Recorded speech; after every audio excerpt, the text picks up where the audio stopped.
A committee appointed by the Florida Supreme Court is deciding if the state's judicial circuit boundaries should be redrawn. Florida's House Speaker floated the idea with the court back in June, but some questioned the need for the change and the motives behind it. Tonight in our special report, we'll hear why many say any change would be bad for the 14th Judicial Circuit. Florida's first 7 judicial circuits were created by the 1868 state constitution. As the state's population grew, the legislature amended it to add more circuits. In 1937, the legislature expanded to 15 circuits, including the 14th, made up of Bay, Calhoun, Gulf, Holmes, Jackson, and Washington counties. The last expansion took place in 1973, when the legislature created the current 20 circuits. Now, more than 50 years later, there's a proposal to consolidate some of the circuits. June 15th of this year, the Speaker of the Florida House, Paul Renner, sent a letter to the Supreme Court, asking for if there was a way to create some efficiencies as it relates to the circuit courts, across the state. In his letter, Speaker Renner notes that there have been significant population and demographic changes in the past 50 years, and that consolidating circuits might generate substantial cost savings and increase public trust and confidence in the judiciary through greater efficiency and uniformity in judicial process. After receiving Renner's letter, the Supreme Court appointed a committee to consider the consolidation proposal. No one from our area is on that committee. During the first meeting last month, committee members said they had no preconceived ideas or notions about the outcome. But some critics believe any consolidation is politically motivated. Well, the governor and the Speaker of the House has hatched this idea to gerrymander the judicial circuits. Defense Attorney Waylon Graham chairs the circuit's Judicial Qualifications Committee, where the consolidation proposal is a hot topic. What I think they're attempting to do is take more red voters or Republicans and get them into some of these blue circuits that are more Democrat to change the dynamics.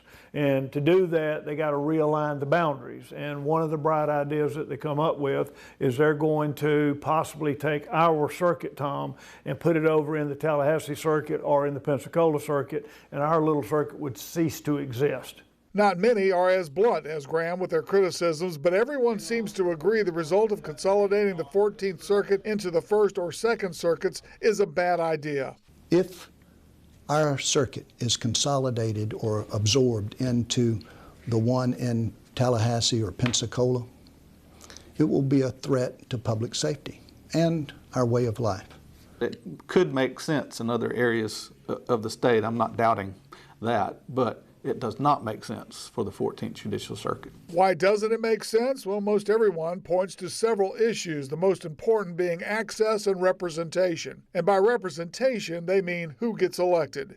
If our circuit were absorbed by one of the neighboring circuits, either to the east, Tallahassee, or to the west, Pensacola, that would mean that our local citizens would no longer elect a local state attorney who lives and works in the area, or a local public defender, or their circuit judges.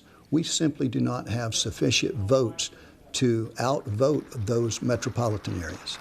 Because right now, our circuit is comprised of local circuit judges, people that grew up in our little community right here. That could go away real quick because the power base is going to shift, and these individuals are going to have to run in Tallahassee and Pensacola, where it's going to be very difficult to win when you're from little old Bay County or Chipley or Port St. Joe or somewhere like that. And why is that important? We've spent decades working with our local law enforcement agencies to build up relationships and protocols to keep our citizens safe. This would disrupt those relationships, and it would cause chaos, not only for the law enforcement agencies, but the other agencies that are dependent on the 14th Circuit boundaries. Agencies like the Department of Juvenile Justice, Children and Family Services, the Medical Examiner, Probation Services, and more. If we lose our ability to do this ourselves, we're going to wind up with judges from faraway areas that we don't know, that's unfamiliar with our community, unfamiliar with our law enforcement, and that will make it all more difficult to properly function. And then the other problem is the same thing goes for the state attorney.